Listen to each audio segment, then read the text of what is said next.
ಬಂದ್ರಪ್ಪ ಎಲ್ಲ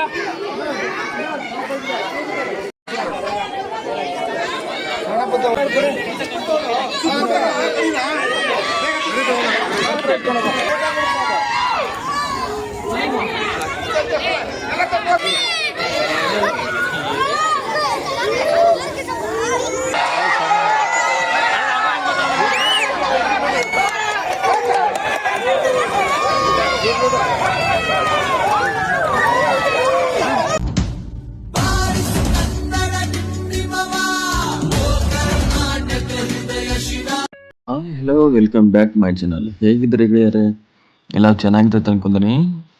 ಎಲ್ಲರಿಗೂ ಮಕರ ಸಂಕ್ರಾಂತಿ ಹಬ್ಬದ ಶುಭಾಶಯಗಳು ಹೇಳ್ತಾ, ಇವತ್ತಿನ ವಿಡಿಯೋ ಬಂದು ಮಕರ ಸಂಕ್ರಾಂತಿಯಲ್ಲೂ ಬೆಂಗಳೂರಲ್ಲಿ ಹೇಗೆ ಆಚರಣೆ ಮಾಡ್ತಾರಂತ ನಿಮಗೆ ತೋರಿಸುವಂಥ ಪ್ರಯತ್ನ ಮಾಡ್ತಾ ಇದ್ದೀನಿ. ಬನ್ನಿ ನಾವು ಮಕರ ಸಂಕ್ರಾಂತಿಯ ವಿಡಿಯೋ ಅನ್ಕೊಂಬರೋಣ. ನೋಡಿ, ಈಗ ಇಲ್ಲಿ ಆ್ಯಕ್ಚುಲಿ ಮಕರ ಸಂಕ್ರಾಂತಿ ಬಂದು ಎಳ್ಳು ಬೆಲ್ಲ ತಿಂದು ಸುಗ್ಗಿಯ ಸಂಭ್ರಮ ಆಚರಣೆ ಮಾಡುವುದೇ ಮಕರ ಸಂಕ್ರಾಂತಿ ಅಂತ ಹೇಳಲಾಗ್ತಾ ಇದೆ. ನೋಡಿ, ಮಕರ ಸಂಕ್ರಾಂತಿ ದಿನ ಸಂಜೆಯಂದು ಇದು ಹೋರಿಗಳನ್ನು ಈ ಬೆಂಕಿಯ ಮೇಲೆ ಹಾಯಿಸುವಂಥ ಕಾರ್ಯಕ್ರಮ ಮಾಡುತ್ತಾರೆ. ಸಂಜೆ ವೇಳೆಗೆ ಹೋರಿಗಳು ಈ ಬೆಂಕಿ ಮೇಲೆ ಕೆಂಡದ ಮೇಲೆ ಹಾಯಿಸುವಂಥ ಒಂದು ಸಂಜೆಯ ಟೈಮಲ್ಲಿ ರೈತರು ಇಟ್ಕೊಂಡಿರ್ತಾರೆ. ಅದೇ ಥರ ಇಲ್ಲಿ ಬೆಂಗಳೂರಲ್ಲಿ ಕೆಲವೊಂದು ಕಡೆ ಅಲ್ಲಲ್ಲಿ ಮಾಡ್ತಾರೆ. ಹಾಗೆ ಇಲ್ಲಿ ಬೆಂಗಳೂರಲ್ಲಿ ಕೂಡ ಇದು ಮಾಡೋದನ್ನು ನಾನು ನಿಮಗೆ ವಿಡಿಯೋ ಮಾಡಿ ತೋರಿಸ್ತಾ ಇದ್ದೀನಿ. ಬನ್ನಿ ನೋಡಿ, ಇಲ್ಲಿ ಹೋರಿಗಳು ಸಿಗಲ್ಲ. ಯಾಕಂದರೆ ಹೋರಿಗಳು ಬೆಂಗಳೂರಲ್ಲಿ ಯಾರೂ ಉಳುಮೆ ಮಾಡಲ್ಲ. ಹಾಗಾಗಿ ಇಲ್ಲಿರುವಂಥ ಹಸುಗಳನ್ನೇ ಈ ಬೆಂಕಿ ಹಾಯೋದಕ್ಕೆ ಯೂಸ್ ಮಾಡ್ಕೋತಾರೆ. ಬನ್ನಿ ನೋಡಿ, ಇವಾಗ ನೋಡಿ 3 ಲೈನ್ ಹಾಕಿದ್ದಾರೆ ಹುಲ್ಲುಗಳು. ಈ 3ಕ್ಕೂ ಬೆಂಕಿ ಹಾಕಿಬಿಟ್ಟು ಇದ್ರ ಮೇಲೆ ಹಸುಗಳನ್ನು ಓಡಿಸೋದಂತ ಒಂದು ಮಾಡ್ತಾರೆ. ಹಾಗೆ ಆದರೆ ಈ ಕೆಲವೊಂದು ನಮ್ಮ ಕಡೆ ಹಳ್ಳಿಗಳಲ್ಲಿ ಈ ನಾಟಿ ಹೋರಿಗಳನ್ನು ಹಾಯಿಸ್ತಾಯಿದ್ರು. ಇಲ್ಲಿ ಯಾವುದೇ ಥರ ಹೋರಿಗಳು ಸಿಗಲೇ ಇಲ್ಲ. ಹಾಗಾಗಿ ಹಸುಗಳನ್ನೇ, ಅದು ಜರ್ಸಿ ಹಸುಗಳು ಅಂದರೆ ಸೀಮೆ ಹಸುಗಳು ಅಂತ ಹೇಳ್ತಾರೆ, ಸೀಮೆ ಹಸುಗಳನ್ನು ಈ ಬೆಂಕಿ ಕೊಂಡದ ಮೇಲೆ ಹಾಯಿಸುವಂಥದ್ದು ಒಂದು ಸಂಜೆ ಟೈಮಲ್ಲಿ ಹಬ್ಬದ ಆಚರಣೆ ಮಾಡಲಾಗ್ತಾ ಇದೆ. ಬನ್ನಿ ನೋಡಿ, ಈಗ ನೋಡಿ ಇಲ್ಲಿ 3 ಲೈನು ಇದು ಭತ್ತದ ಹುಲ್ಲನ್ನು ಹಾಕಲಾಗಿದೆ. ಈ 3 ಹುಲ್ಲಿಗೆ ಬೆಂಕಿ ಇಟ್ಟು ಈ ಹಸುಗಳನ್ನು ಅದರ ಮೇಲೆ ಜಂಪ್ ಮಾಡಿಸ್ತಾರೆ. ಅಂದರೆ ಅದ್ರ ಮೇಲೆ ಜಿಗಿದು ಹೋಗಬೇಕು. ಅದೇ ಈ ಮಕರ ಸಂಕ್ರಾಂತಿಯಲ್ಲಿ ನಡೆಯುವಂಥ ಒಂದು ಕಾರ್ಯಕ್ರಮ ಅಂತ ಹೇಳ್ಬೋದು ಫ್ರೆಂಡ್ಸ್. ನೋಡಿ, ಈಗ ಹಾಕಿದರೆ ಹುಡುಗರು ಯಾವ ಥರ ಓಡಾಡ್ತಾರೆ ನೋಡಿ ಮಕ್ಕಳು. ಅದು ಹಾಕಿದ ತಕ್ಷಣ ಇಲ್ಲಿ ಮಕ್ಕಳು ಅದ್ರ ಮೇಲೆ ಜಿಗಿದು ಓಡಾಡ್ತಾ ಇದ್ದಾವೆ ಮಕ್ಕಳು. ಹೀಗೆ ಅಲ್ಲಿ ಹಸುಗಳೆಲ್ಲ ಕಟ್ಟಿದ್ದಾರೆ. ಸುಮಾರು ಒಂದು 7-8 ಹಸುಗಳು ತೊಗೊಂಬಂದಿದ್ದಾರೆ. ಅದು ಹಸುಗಳು ಬೆಂಗಳೂರಲ್ಲಿ ತುಂಬ ಸಿಗೋದು ಕಷ್ಟ. ಯಾರೋ ಒಬ್ಬರು ಸಾಕಿರ್ತಾರೆ ರಿಯರು ಅಂಥವ್ರನ್ನ ಈ ಸೀಮೆ ಹಸುಗಳು ತಂದು ಬೆಂಕಿಯ ಕೊಂಡಕ್ಕೆ ಹಾಯಿಸಿ ಮತ್ತು ಈ ಥರ ಕಾರ್ಯಕ್ರಮಗಳನ್ನು ಮಾಡಲಾಗ್ತಾ ಇದೆ. ನೋಡಿ, ಮಕ್ಕಳು ಯಾವ ಥರ ಆಟ ಆಡ್ತಾ ಇದ್ದಾರೆ. ಇನ್ನು ಬೆಂಕಿ ಹಾಕಿಲ್ಲ, ಏನೋ ಪೂಜೆ ಮಾಡೋಕ್ಕೆ ಹಸುಗಳಿಗೆ ಪೂಜೆ ಮಾಡಿ ಅದಕ್ಕೆ ಹಸುಗಳಿಗೆ ಸ್ವಲ್ಪ ಏನೋ ಬೂಸೋ ಥರ ಏನೋ ಇಟ್ಟು ನೋಡಿ, ಈಗೆಲ್ಲ ಹಸುಗಳ ತಂದು ಸಾಲಾಗಿ ಜೋಡಿಸಲಾಗ್ತಾ ಇದೆ. ಈಗ ಪೂಜೆ ನಡೀತದೆ. ಅಂದರೆ ಎಲ್ಲಕ್ಕೂ ಒಂದೊಂದು ಹಾರ ಹಾಕಿ ಅದಕ್ಕೆ ಸ್ವಲ್ಪ ಏನೋ ತಿಂಡಿ ಇಕ್ತಾರೆ. ಅಂದರೆ ಸ್ವಲ್ಪ ಬೂಸ ಇಟ್ಟು ಆಮೇಲೆ ಬೆಂಕಿ ಇಟ್ಟು ಆಮೇಲೆ ಜಂಪ್ ಮಾಡಿಸೋದು. ಹಾಗೆ ಫ್ರೆಂಡ್ಸ್, ನನ್ನ ಚಾನಲ್ ಹೊಸಬರಾಗಿದ್ದರೆ ದಯವಿಟ್ಟು ನನ್ನ ಚಾನಲ್ ಸಬ್ಸ್ಕ್ರೈಬ್ ಮಾಡಿಕೊಡಿ ಅಂತ ಕೇಳ್ಕೊತೀನಿ ಫ್ರೆಂಡ್ಸ್. ನಾನು ಮಾಡುವಂಥ ಎಲ್ಲ ವಿಡಿಯೋಗಳು ನಿಮಗೆ ನೋಟಿಫಿಕೇಶನ್ ಬರುತ್ತೆ. ಈಗ ನೋಡಿ ಫ್ರೆಂಡ್ಸ್, ಈಗ ಹಸುವಿಗೆ ಪೂಜೆ ನಡೀತೈತೆ. ಪೂಜೆ ಆದಮೇಲೆ ಬೆಂಕಿ ಕೊಂಡಕ್ಕೆ ಬೆಂಕಿಯ ಮೇಲೆ ಹಾಯಿಸುವಂಥ ಒಂದು ಪ್ರಕ್ರಿಯೆ ನಡೀತದೆ. ಈ ಸದ್ಯಕ್ಕೆ ಹಸುಗಳಿಗೆ ಪೂಜೆ ನಡೆಯುವಂಥ ಕಾರ್ಯಕ್ರಮವನ್ನು ನಾವು ಮಾಡೋಣ ಬನ್ನಿ.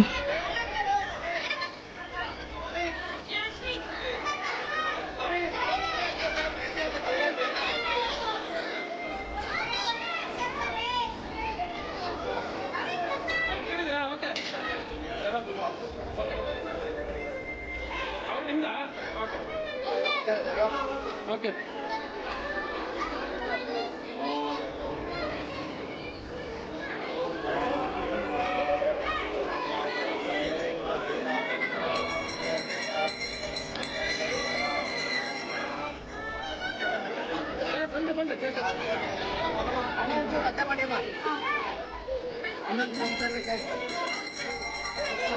ನೀಟಾಗಿ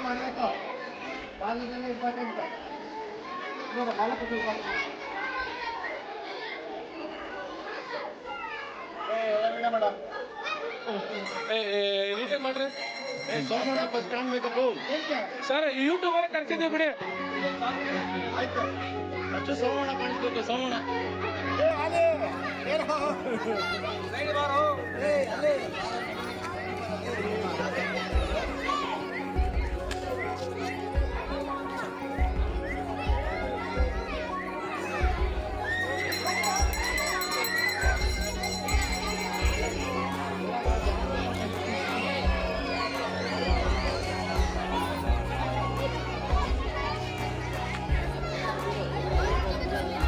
ನೋಡಿ ಫ್ರೆಂಡ್ಸ್, ಈ ಪೂಜೆ ಶುರುವಾಗಿದೆ. ಪ್ರತಿಯೊಂದು ಹಸುಗಳಿಗೆ ಈ ಹಾರಗಳ ಹಾಕಿ ಬಾಳೆಹಣ್ಣು ತಿನ್ನಿಸಿ ಹಾಗೆ ಈಡ್ಗಾಯಿ ಹೊಡೆದು ಆಮೇಲೆ ಈ ಬೆಂಕಿಯ ಕಾರ್ಯಕ್ರಮ ನಡೀತದೆ. ಈಗ ಪ್ರತಿಯೊಂದು ಹಸುಗೆ ಹಾರಗಳನ್ನು ಹಾಕಲಾಗ್ತಾ ಇದೆ.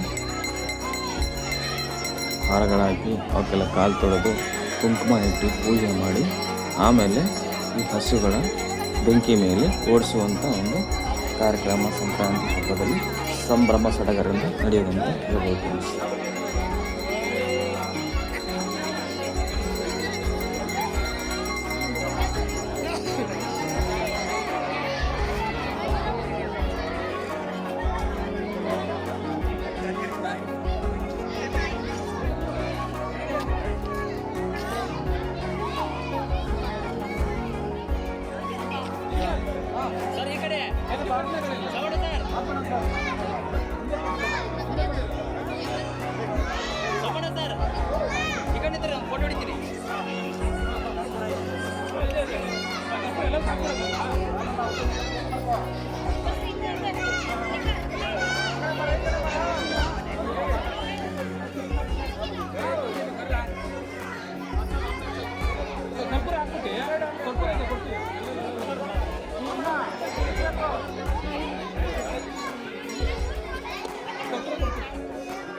ನೀವು ಹಿಡ್ಕೊಂಡಿಲ್ಲ ಸರಿ.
ಟೈಮ್ ತಗೋಬೇಕು.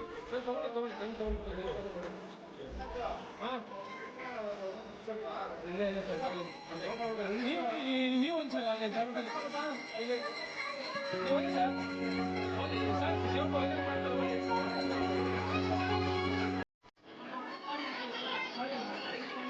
ಹೌದೌದು ಕರೆಕ್ಟ್.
ನೋಡಿ ಫ್ರೆಂಡ್ಸ್, ಈಗ ಎಲ್ಲ ಹುಲ್ಲುಗಳಿಗೆ ಬೆಂಕಿ ಹಚ್ಚಲಾಗುತ್ತದೆ.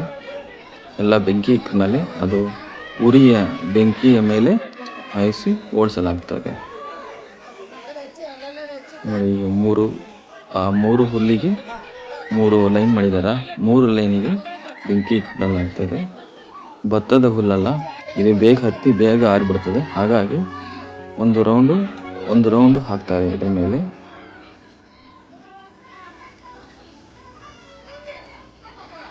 ನೋಡಿ ಹೇಗೆ ಹತ್ತಿ ಉರ್ಲಾಗುತ್ತೆ. ಇನ್ನೇನು ಹಸುಗಳು ರೆಡಿ ಆಗಿದ್ದಾವೆ ಬೆಂಕಿ ಹಾರಲಿಕ್ಕೆ. ಫ್ರೆಂಡ್ಸ್, ಈ ವಿಡಿಯೋ ನೋಡಿದ ಮೇಲೆ ನಿಮ್ಮ ಅಭಿಪ್ರಾಯ ಮತ್ತು ನಿಮ್ಮ ಅನಿಸಿಕೆಯನ್ನು ಕಮೆಂಟ್ಸ್ ಮೂಲಕ ತಿಳಿಸಿ. ಹಾಗೆ ನನ್ನ ಚಾನಲ್ ಹೊಸಬರಾಗಿದೆ, ದಯವಿಟ್ಟು ನನ್ನ ಚಾನಲ್ ಸಬ್ಸ್ಕ್ರೈಬ್ ಮಾಡಿಕೊಳ್ಳಿ ಅಂತ ಕೇಳ್ತೇನೆ ಫ್ರೆಂಡ್ಸ್. ನಾನು ಮಾಡುವಂಥ ಎಲ್ಲ ವಿಡಿಯೋಗಳು ನಿಮಗೆ ನೋಟಿಫಿಕೇಶನ್ ಬರುತ್ತೆ. ಧನ್ಯವಾದಗಳು.